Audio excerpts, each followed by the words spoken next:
Jenn, it is so awesome to have you here on Bombshell Radio. I have been wanting to interview you for so long because one, when I had Juliet, it was such a wake-up call that I desperately needed doula help. And I'm so glad that we had kind of guessed that we needed it because we did. And so then when we had Donovan with you, it was a no-brainer. And I also was way more interested in hypnobirthing because the first delivery with Juliet had been not painless, let's just put it that way. So I was so excited to have found you. And I get so many questions about this now. What is hypnobirthing? Why did you choose hypnobirthing? Was it hard? Did it work? All that kind of stuff. And I give my experience, but I feel like you're going to be such a better resource for these women who have started coming to me like I'm some kind of expert. So I'm really excited to have you here. I've already kind of read off your bio to our people. So let's just dive in. Tell me a little bit of your backstory. How did you get interested in working with women in birth? So I had a doula with my first birth. I was actually just reading his birth story because you forget everything, you know? Yep. So when I have my babies, the day after, I always write what I remember from their birth. And he came really, really fast. So I think his entire birth was 4 hours and 15 minutes. I didn't quite finish my story. Gosh. Something like that, yeah. So for a first time mom, that was insane. And I had a doula and she was awesome because my doctor wasn't even there and they were like, please don't push. And they just brought some random doctor on the floor and then my doctor came in, put gloves on, caught the baby, and that was that. And then my second one, I didn't have a doula. I was a stay-at-home mom. We were going to have 2 kids and we had 1 income. And so to save ourselves some money, we hired hospital midwives thinking that they would be my doula. And he came 5 weeks early and they were not at all a doula. They were very much concerned for the baby as they should be, but no one was there for me and my mental well-being. And so after his birth, I became a doula because I wanted to make sure that everyone knew that it didn't matter who your provider was or where you were giving birth, that you really do need someone there for your mental well-being and that is there watching you and not worried about the monitor or anything else. So that's how I became a doula. I love that. And then so, and she was great. And they're off and running. So give me a little bit of a definition then of what a doula is. So first of all, I didn't even know that natural birth was a thing. I was like 33 weeks into Juliet. And then one of my girlfriends was like, and I had the baby at this, birthing center and he like came out in the water and I held him up like Simba. And I was like, what is this? I had no idea that this was a thing. And so I switched as fast as I could over to an alternative birthing center within the hospital we were at in New Orleans. And found a doula and kind of scrambled as fast as I could. But one thing, I don't think women really understand what natural childbirth looks like in some ways, kind of what the definitions and options are within natural childbirth, and then what a doula is. And of course, you don't have to have a doula at a natural childbirth. You can have a doula at a non. So can you give us kind of the definitions of natural childbirth, doula, and how they do or don't go together? So I think mainstream natural childbirth is when you give birth without any sort of pain medication. Okay. And I think that the role of a doula, I say we are kind of like a chameleon. We morph into however the birthing person needs or their partner. So I think that if someone's going a natural childbirth, I think the most important role as a doula is that a lot of people aren't trained in natural childbirth. So a nurse is not trained in natural childbirth. She's trained in medicated childbirth. She's trained how to read the monitor strip and just how to help in getting different like medical based things done for you. Mm-hmm. And so if you're trying to go unmedicated, you really do need a doula there that's trained in what it looks like to go unmedicated, because just like your birth, our nurse she sees a lot of natural childbirth. She had no idea that baby was coming out. None. Not even the midwife. The midwife was like, what? And that happens so much because they are trained to watch a monitor strip and they can tell by the monitor strip if the baby is descending or crowning or anything like that. But if you don't have a monitor on you, they don't know what's going on. So that's really what a doula is there for, is we're trained to watch the mom and her body language and figure out where she's at. And from there, help her and assess her. That's awesome. That's such a good way to put it, because you're right. Like I was thinking when you were saying people aren't trained in natural childbirth, you were thinking of the woman, but you're right. The people at the medical facility are not necessarily trained in natural childbirth. And if they don't have their stats, it's like, what's happening? So first, one kind of side question that I'd love to go into my birth, because this story is hilarious and involves you so much. But so is it worth having a doula if you're still planning on a medicated childbirth? Because Absolutely. I think that the biggest benefit when you have a doula, when you have a medicated birth, is it just ensures that you are getting rotated and moved at a frequency that's actually going to help baby descend. So it decreases your chance of needing a cesarean. And even when we get to pushing, if you're medicated, you can't always feel where baby is at. And so sometimes pushing is something that takes work in figuring out like what works best for you. And so that's very, very beneficial of having a doula there, because we can help different positions and stuff like that. That's not just on your back. And if it's on your back, there are different ways we can move your legs and stuff like that to kind of help baby descend.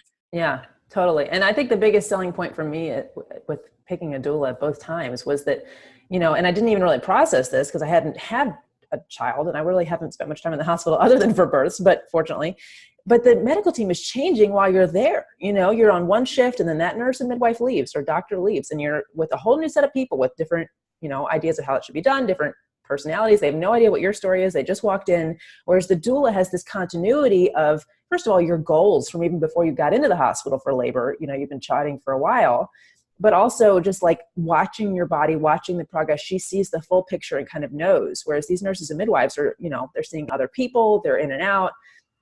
You can feel, I think, kind of lost in the shuffle if you don't have somebody who's really watching your story unfold and helping you with it.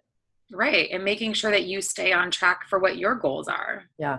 Totally. But my understanding is that a doula has like these medical lines as far as you can't tell the medical practitioners what the person's desire is, like kind of speak for them, and you can't do anything medical, right? It's kind of this like, we have to still speak for ourselves, but you're there helping to encourage us to get what we wanted. Is that right?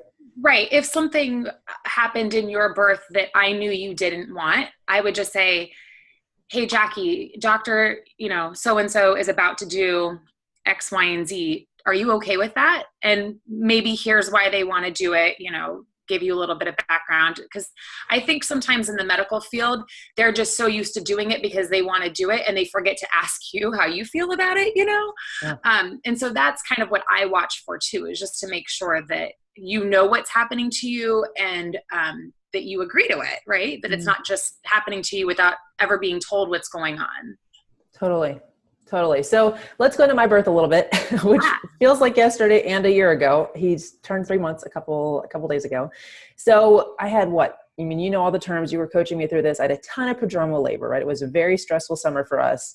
I was constantly starting labor and then hoping that this was it because I wanted him to come a little earlier and then it would stop. And then finally when we got to the hospital, I had to be induced. And from there, it's kind of like what you were describing, is that I wasn't, because I did the hypnobirthing, which I know we'll chat about in a second, I wasn't showing the signs of a woman who's like heading toward transition and starting to howl and all these kinds of things, but you knew what you were doing. So tell me just from your perspective, what you saw unfold and how you kind of sensed, okay, and then even the toilet scene, which was so glorious, where I didn't give birth on the toilet, thank goodness. So what from your perspective, because I was in a daze, how did the birth unfold? Well, I mean, if we start from yeah, we can start way back. On day 1, right? Because we went in 3 times. So on day 1, we totally thought you were having a baby. And then, no, we didn't want to do Pitocin. And then same thing happened for day 2. And then the day that you finally went in for the induction, where I think you were just like, I'm done, whatever. Like, I've given up. I've tried everything. Nothing's working. We're just going to have a baby this way. And I know that we had the one nurse that we really didn't like. And for some reason, like at the end of her shift, she just loved to be in our room. And I'm like, any other room you could go to, why do you have to be in ours? And she was so adamant about you laying down. And we were like, no, you're not laying down. You don't want to lay down. Laying down's not comfortable. And I think that when you were in that and you were just very focused on like, no, honey, I'm not laying down. I'm good like this.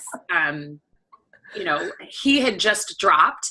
And that, I think from that point, it really kicked into high gear. And then you stayed the same. Like, you didn't change in body language. But I think when he dropped and you refused to lay down, it was more of like that zone that kind of, it went from really wide to really closed in, and you were just focused. And then, you know, we got up to go to the bathroom because you hadn't gone to the bathroom in a long time. And then I think that movement kind of got him like right where he needed to be. And then sure enough, you peed. And then you were like, oh, actually, you didn't even say anything. I was like, Jackie, don't start pushing. Get out to the table. That was amazing. And whatever little peppermint drops you use or whatever. So that's where I feel like, because you were the only one in the room at that time, which, I mean, again, I was kind of in a tunnel, but I kind of was aware of that. But when you guys told me later, it was a lot more obvious. It was David helping me go to the bathroom, and then you being like, I hear pushing sounds, and no one else was there. Right. So really, you kind of had to like call in all the troops to get this to happen well. And so if I hadn't had you and David still holding my arm on the toilet, I don't know what we would have done. Well, and what's crazier about it is our nurse came in, and because she heard you, because that was like the one time that you made like a really loud like moan. Yeah. And she came in real quick, and I was like, okay, good. She knows that she's pushing, like we're good.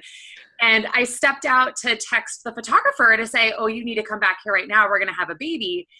And then I came back in, and the nurse was just really like nonchalant about it. And I was like, okay, maybe like, listen, every hospital's different. So I never really know kind of what I'm walking into, and every nurse is different and what their comfort level is. But so when she wasn't trying to get you off the toilet, I was like, okay, like maybe they're cool with toilet deliveries. I don't know. I mean, at a home birth setting, it's totally fine. Like they don't care. But that's why I asked you. I was like, do you want to have your baby here? And you did not. So I was like, okay, well, we're moving. And then even when we got on the bed and you were pushing, she didn't move. And I'm like, okay. Picking over here. Oh, she's having the baby right now, right? And she was like, ah, no. Oh my gosh. I mean, I was even surprised, you know, which kind of takes us into hypnobirthing is like, I remember sitting on the edge of the bed, and I had my Bluetooth headphones on, blocking most things out. I could kind of hear what people were saying, but I was still in the zone. Mm-hmm. David was right next to me, because I reached that point where I was like, I want physical contact with my husband. Right. I want him right here. I don't care what he's doing. He has to be here. And I remember thinking, I think I'm in like transition, but that can't be right, you know? But I felt like the shivering, and, you know, I was vocalizing differently. Yeah. But I still didn't expect it to happen as quickly and easily as it did. So define hypnobirthing a little bit for us. Because I heard first about natural birth from one girlfriend, and then another one told me about hypnobirthing, and it was like, I just didn't even feel it. It was amazing. And I thought, you're out of your mind. You know, my first birth, I was just screaming for Jesus to save me, and every F-bomb in the world, you know? So when I was listening to the recordings, trying to prepare for this as best I could, I'd listen like getting ready for bed and stuff. I just thought, you know, she's talking about rainbows and ocean waves. There is no way that when I'm in labor, this is going to work. You know, I mean, it's nice, but there's just no way. And so I was shocked that, and I mean, you have to agree with the recordings to some extent. You have to decide, okay, I'm going to let my body not tense up. I'm going to believe that this is possible, even if it seems stupid. Right. But I think that maybe that tunnel vision you get in with labor kind of helps, because it's like you can only focus on one thing anyway. So if you just choose this stuff, right. The point is, I was flabbergasted that it worked. So give us a little bit of an overview of what hypnobirthing is, and, you know, how much does a woman have to prepare for it? Because I tried, but I felt like I couldn't possibly be ready, but it still really helped a lot. So there are two main types of hypnobirthing. There's hypnobirthing, which is generally a 5 or a 12-week course that people can take. It's either you read a book or you can take like an in-person class. You did Hypnobabies, right? I don't know what I did. I ordered some like MP3s off of iTunes is what I did. And then there's also Hypnobabies, and Hypnobabies is a 12-week self-study course that you can do. Both of them are designed with two things in mind. One, they want to retrain your brain in how you think about childbirth. Mainstream media has made everyone believe that childbirth is like this big, bad, scary wolf thing that, you know, you're going to die doing, and oh my gosh, you need to have an epidural. Like, Why would you ever want to go through something like this? And hypnobirthing teaches you something completely different. They teach you that, you know, your body was made to do this and it is perfectly capable of doing it. And it's not a scary thing, but this is a very joyful thing. And that our bodies can even conceive a baby, carry a baby, and then deliver a baby. Like, that's mind blowing. And so that's kind of what hypnobirthing teaches you, is that this is a beautiful process and you need to embrace it. The biggest thing, I think, that the techniques on why hypnobirthing works is exactly like you said, it's used as a distraction method. So it is designed that instead of focusing on what's happening within your body, you're focusing on what the recording is saying to you. And that your brain is over here instead of right here. And then your body can actually do what it needs to do in order to have your baby. And I think a lot of times, otherwise what happens is we get so focused on like what's going on, and it's very hard not to just allow our body to do what it's doing, because we want to control everything. And so in childbirth, you can't control anything, right? Like, at all.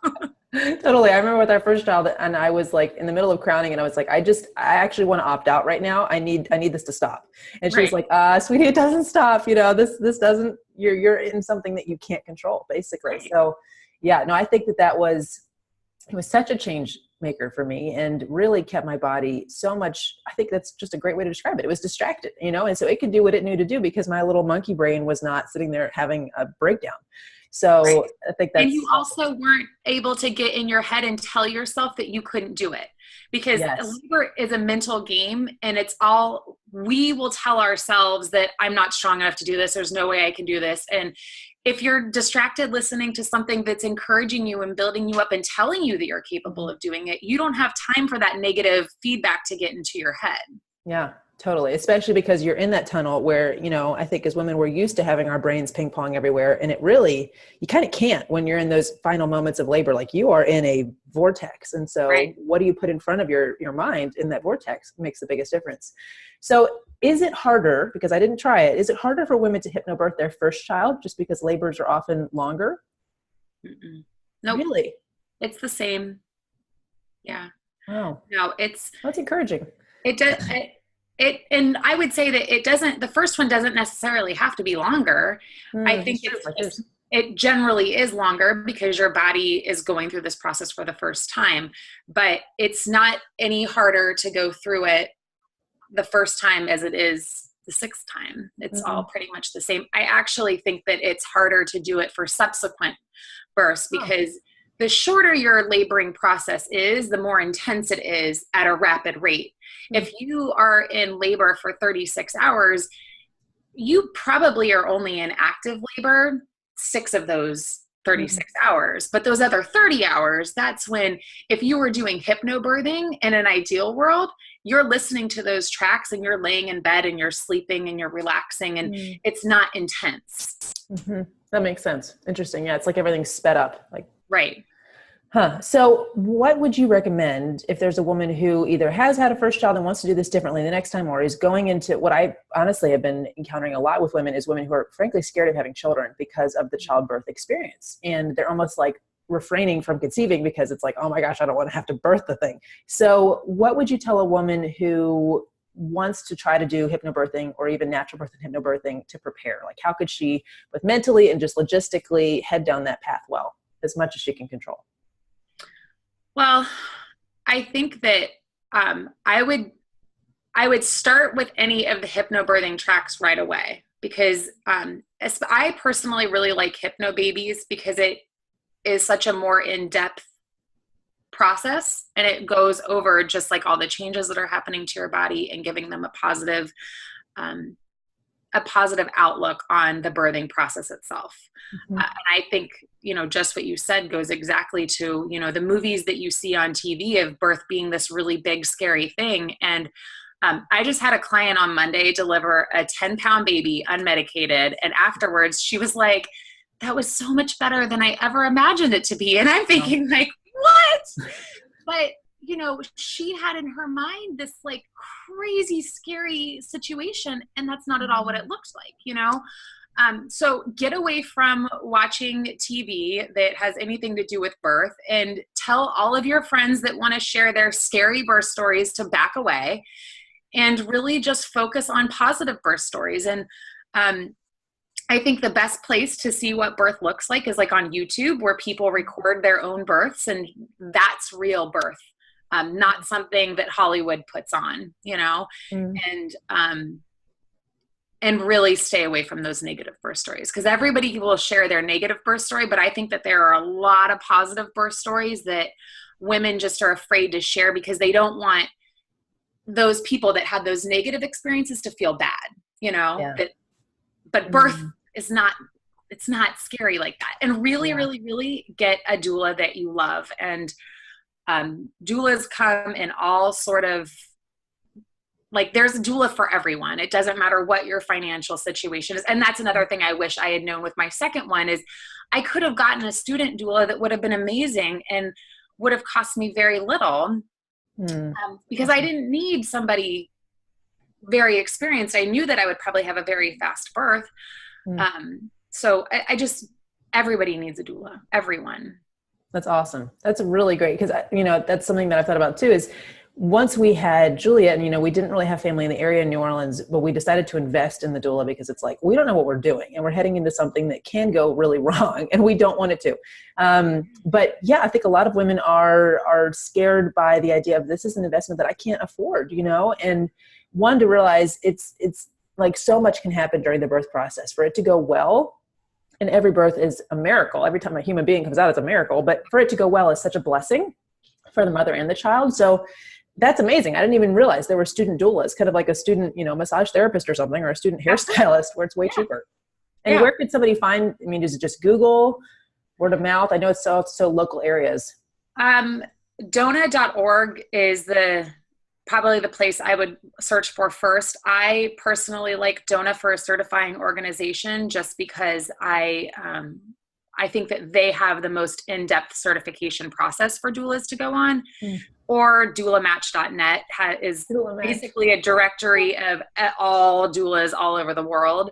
And that's a great place. And they have like a budget in there, so you can search by like whatever your budget is and kind of find a doula that way. But I think a lot of people, like, that's how I had a doula with my first one, is my family lives in California. I was giving birth in Virginia.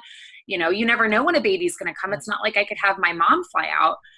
But even in that, I will tell you, as a doula, family members are not usually the best people to help you through a birth, because they're the ones that are like, my baby's in pain, I can't have that. And, you know, like, they just want you to get an epidural. They can't help you because they're like freaking out for you because they want to go through it for you, you know?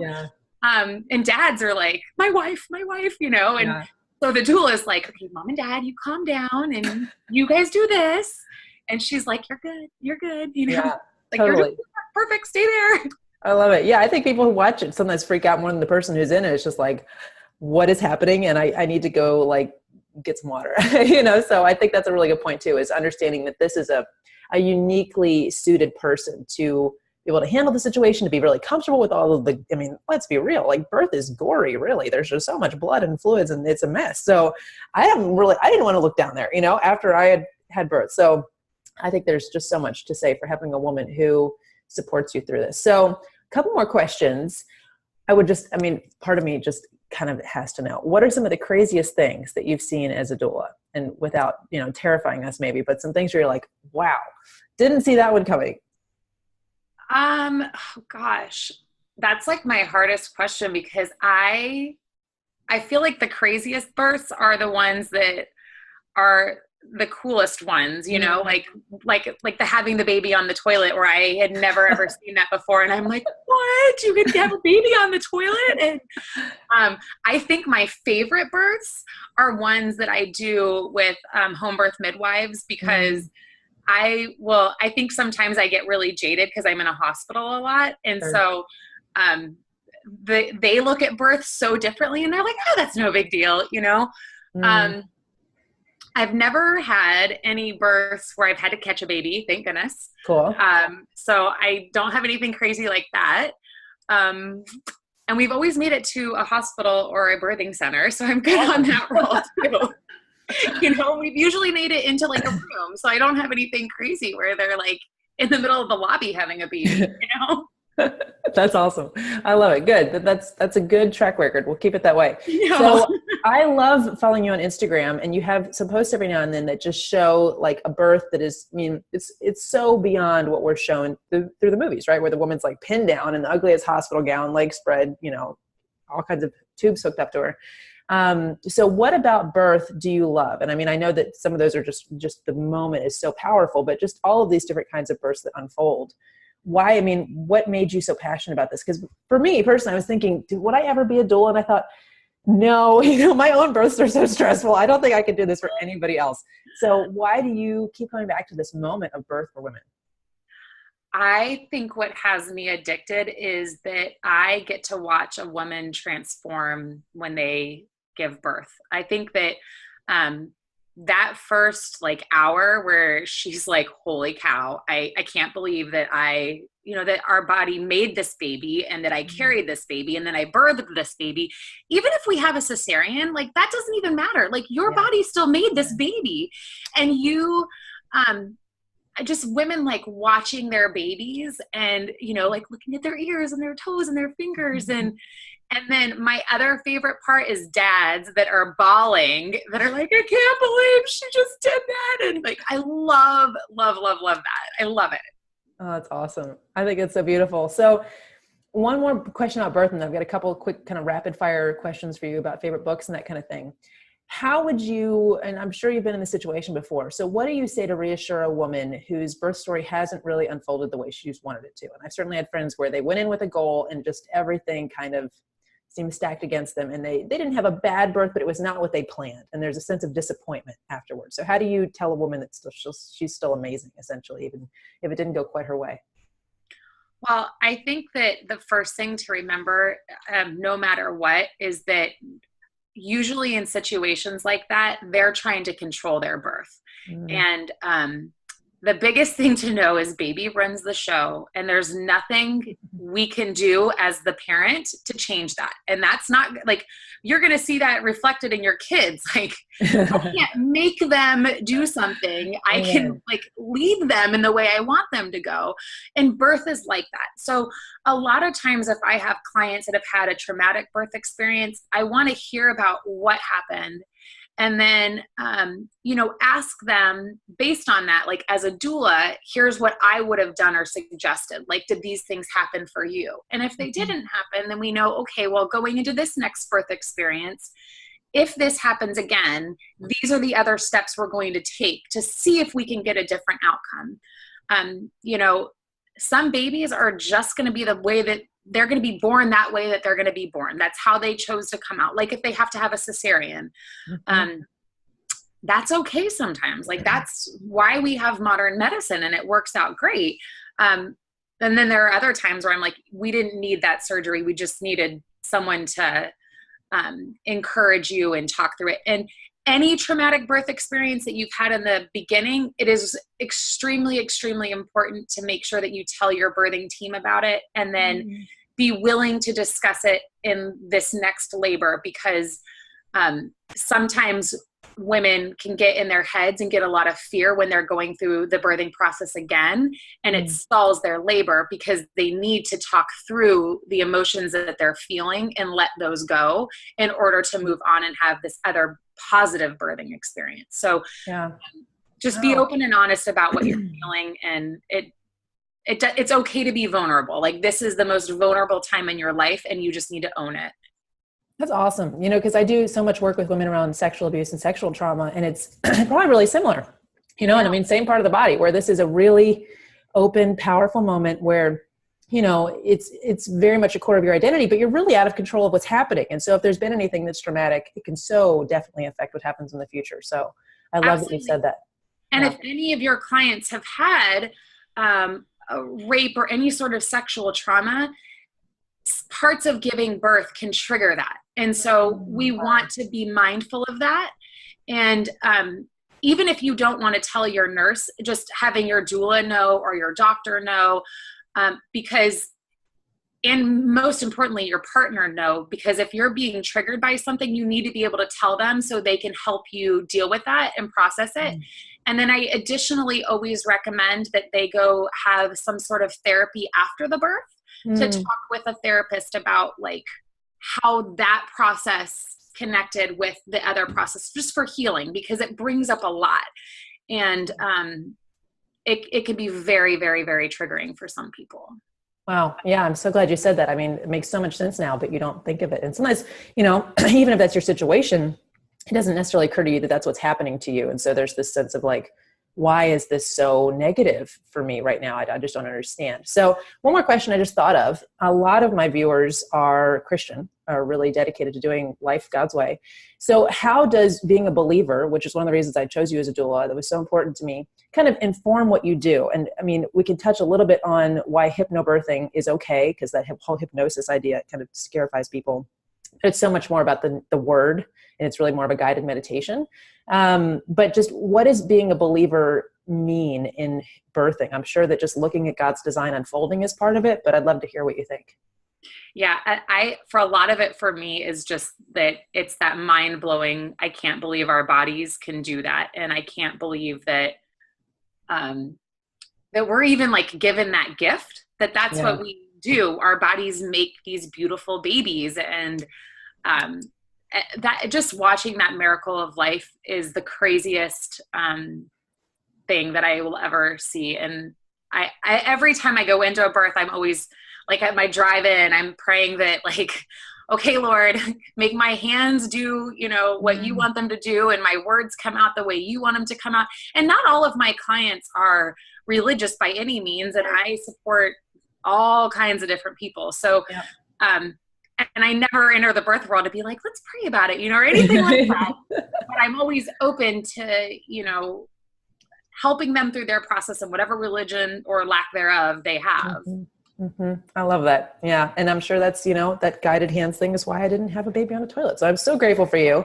Okay. So I want to wrap up with a couple. Yeah. Toilet baby. Donovan is not a toilet baby. He was a bed baby. A bed baby. Okay. A bed baby, and a very happy bed baby.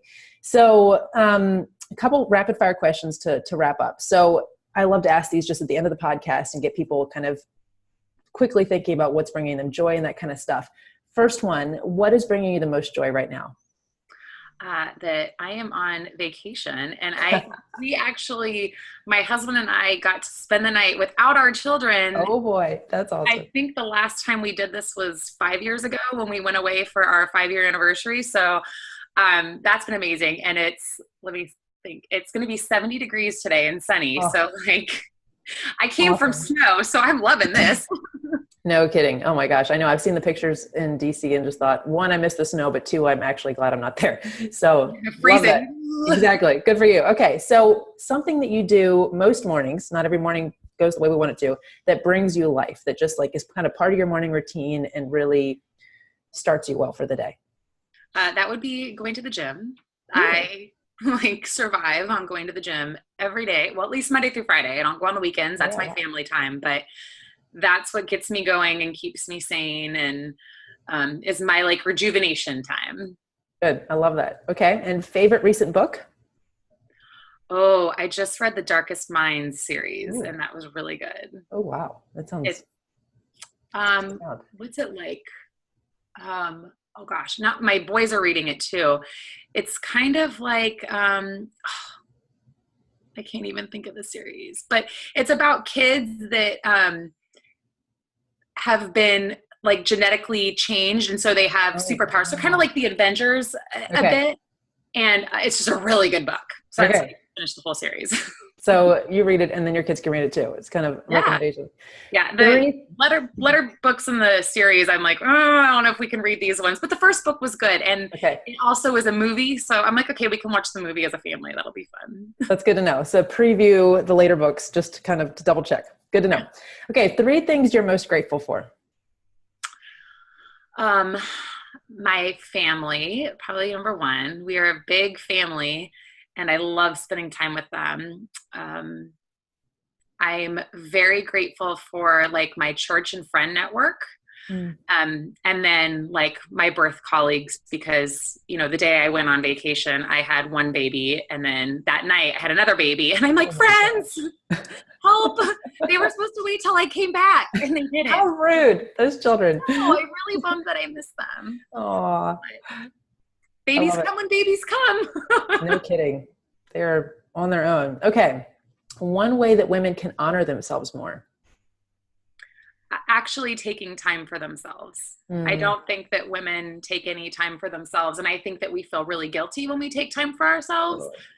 But it is the most important thing in the whole wide world, because I don't think we fill ourselves up enough or feed ourselves with positive information about who we are. Totally. I love that. And that makes such a big difference for our kids. But I think there's such a kind of generational history of women sacrificing everything all the time. And it's really tough to break that cycle. Yeah. I love that. Okay. Your advice for life in one sentence. Oh my gosh. Doesn't have to be perfect. It's not the thing you're leaving the earth on. I feel like for me, I would say, like our life motto as a family is just about going out and experiencing the world, and not, maybe it was David that we were talking about this at your birth too, where we're like crazy traveler. Like, I just want to go and experience the world and show our children that this little bubble that we live in, that's not what it looks like all over.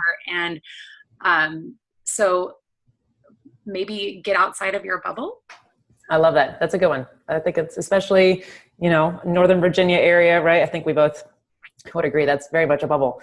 Okay. Yeah. Last one, just overall, anything else you want the listeners to know, like just final closing thoughts? That hypnobirth isn't hypnosis. There we go. You know, I think that a lot of people think that hypnobirthing is, you know, in high school, you had the panel of people and they clucked like chickens. Yes. Like, that's not I totally did. What it looks like. And that, you know, birth comes in all different shapes and sizes and colors, and it's all beautiful, and like, own it. I love that. Thank you so much, Jen. I mean, just having you here has been a joy. It's so fun to see you and hear you again. I mean, I know, but I wish I could hug you. I know, a virtual hug. I will be back in DC, so we'll have to meet up. But just, you obviously went through one of the most important and vulnerable times of my life with me. And, you know, similarly, the birth itself was beautiful, but the process getting there was like not what I was hoping for. And I just remember breaking down so many times. And so just the role that you played was invaluable. I'm so grateful to you. And it, I think, is such an example. And I hope that women will really take this seriously, of why having somebody in your corner, I mean, even, you know, just having your first child, having a second child, adding it to the mix is such a life changer. Your husband can be kind of losing his mind over it. Your family's got all their opinions, names, all this kind of stuff. And so having a woman who doesn't have any, you know, conditions or expectations or things that she needs on her end, just to care for you and walk with you through the process, it's a game changer. It is just a game changer. So thank you for being here. Thank you for sharing this stuff with these ladies. I know it's going to be encouraging and informative. So you're the best. Thank you. Thank you for inviting me in to your network and then your birth too, because it was amazing. Awesome. Well, thank you, my dear. I'm sure we'll talk again soon. Have a good day. You too. Bye.